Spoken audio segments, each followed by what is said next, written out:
It's the beginning of a new year. Happy New Year, by the way, and the no buy year trend is back.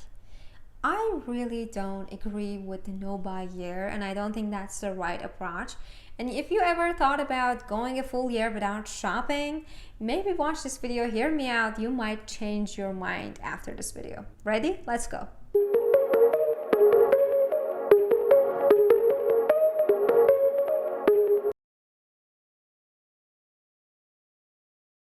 Let's talk about pressure, especially the type of pressure that hits you when you are on a diet.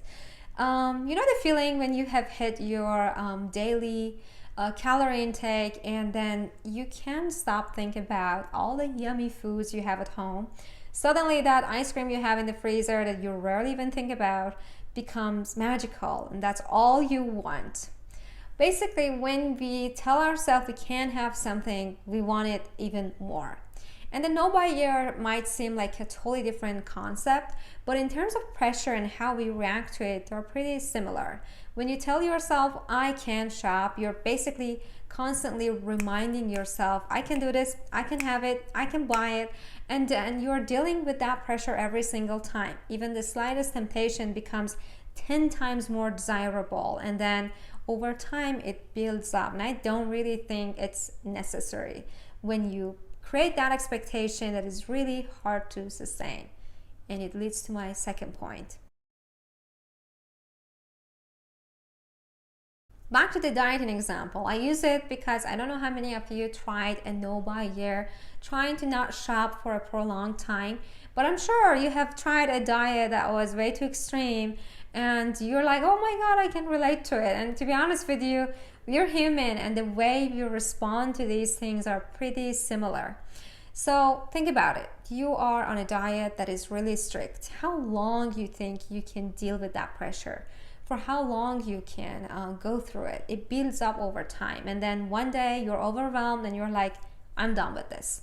You know, and that's the same way with no buy year. When you put such a strict rule for yourself that you should not buy anything at all for a whole year, that's really, you know, big. That's really strict. And then achieving that, even though it sounds pretty fantastic at the beginning, you're like, oh yeah, I can do it. But it's not really that easy to achieve. And a lot of people start the year with that idea that I'm not gonna shop at all for the whole year, but if you finish it that way.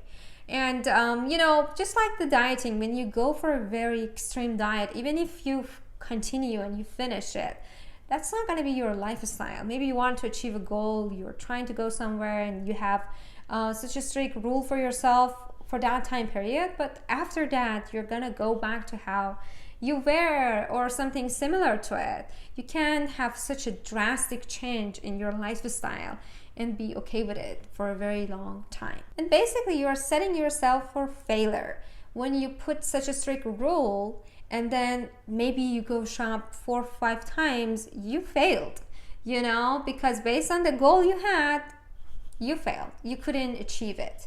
You were supposed to buy nothing, but you bought, you know, 4 or 5 items, which normally is like nothing. It's not really that bad, but according to your goal, you failed, which is actually counterproductive. You're trying to improve your shopping habit and you want to change your style in a good way. Setting such a strict, you know, rule for yourself and then failing, you feel that you're not in control, and then that's not really productive. The fashion impact. So far we talked about the pressure and how it messes with you. Now I want to talk about you know, the fashion impact. Look at it from the fashion perspective. I think if you care about your style, you want to keep it contemporary and modern, such a trend is not really for you. And you know my way and my approach to fashion. I don't think you should follow every single fad and fast trend out there blindly. And then I don't really think shutting fashion down altogether is the way to go. No, it's about balance. And every year, you know how I do it. There are 2 major fashion seasons, spring, summer, fall, winter. I go through all that shows and I spend a lot of time creating my macro fashion trend list. Things that can be very useful, a few pieces that you can fix your wardrobe with right now, and then they can be very useful for the years to come. So that's my approach. But when you think about a no buy year, you're basically pausing your wardrobe for the full year. So instead of fixing your wardrobe a little bit every fashion season, you are postponing that. You're not doing it. And that can get really bad if you do it for a few years in a row. Or for example, if you haven't really upgraded or updated your wardrobe and now you want to adopt to this trend as well, you're gonna look at your wardrobe in a few years and be like, now most of the stuff that I have are outdated. Instead of quick fixes here and there, now I have to change the majority of my wardrobe, which is not, when you think about it long term, which is not the best way to go. If you want to shop less, if you want to kind of spend less every year, that's not the way to go. When you have to change your full wardrobe, the majority of your wardrobe, you're going to be shopping a lot more, you're going to be spending a lot more, you're going to be consuming more material if you care about that, environmentally friendliness and all that. Whatever you think, this is not the way to go. This is for people who don't really care about fashion and they look at clothes as something they have to cover their body with, and that's about it. And they're like, I'm done with fashion, I don't want to worry about it at all. But if you do care about fashion and you want to look contemporary and modern, this isn't for you. If you ever work with me and you're like, hey Nassim, I want to change my whole wardrobe. I need a full makeover, nothing suits me, I hate everything I have, and I just need to change it all. The very first thing I'm gonna say is to pause shopping for 3 months. But not just because, no, we have a whole plan behind it. That's the deal. I want you to kind of study yourself. I want to know what you do when you're on autopilot. What do you wear the most? What do you do the most? And I want you to go through that feeling that, if I had this piece, I could save this outfit. Or for example, if I had that, I could wear it to the party, I could wear it to work, and I could use it here and there.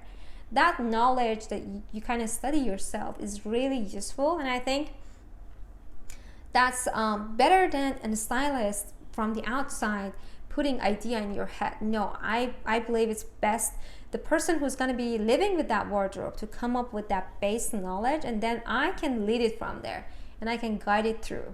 So we don't just pause shopping just because. No, there's a whole plan behind it. The time period is shorter than a fashion season, and then we can use that information to build the perfect wardrobe that suits you. So if you want to go with that no buy year trend, make sure to have a plan. Like, don't just pause shopping just because, at least come up with a plan that, okay, I'm not going to shop for a year because I want to understand this, I want to do that, and then at the end of the year I have gathered this amount of money and I can change my spring summer wardrobe. But what if you're a shopaholic? So far I'm assuming you have some shopping habit and you're trying to improve it. It's nothing super drastic, but if you're a shopaholic, that's a whole different story, and the way you have to approach it is very, very different. It's not just about fashion anymore. The problem is a lot bigger, and fashion shouldn't top your priority list at all. Take it from me. So I think in that case, going with a no buy year is a perfect solution. You want to cut it completely and you want to stop it all together. And just like someone who's trying to quit drinking probably shouldn't be a social drinker, that's the same way with being a shopaholic. You should not really put yourself in a position that you want to shop and you have to stop it all together. Because as I said, it's a lot bigger than fashion. It's affecting your whole life and it's affecting you financially, and those are a lot more important than fashion. And if you are in that category, try not to shame yourself. First of all, you are pretty aware of the situation. If you label yourself as a shopaholic, you know it's a problem and you want to fix it. If you are looking for resources, you're watching this video and you're looking for resources to fix that, it shows you are proactive about it and you're trying to change it. So don't try to be ashamed of it. It's something that you can fix, and definitely you can. Leave the shame for those who proudly say, I have to have everything I like. And they come home with 20 bags and they call it a casual Friday. they've earned it. Leave the shame for them. But you can totally fix yourself and try not to shame yourself and feel guilty and take it from other people. Don't. So these are my idea about the no buy year trend and my whole reasoning why I don't really care for this trend, and I actually don't agree with a lot of extremism. And anything you want to do with your wardrobe, I think the best way to do is to go from your comfort zone. Just like how I talk about fashion and styling, that you have to be within your comfort zone. If you want to actually make an impact and you want to successfully change your shopping habit, you have to shift it a little bit, not like changing it all the way. That's not going to work in the long term, and that's not how I approach it.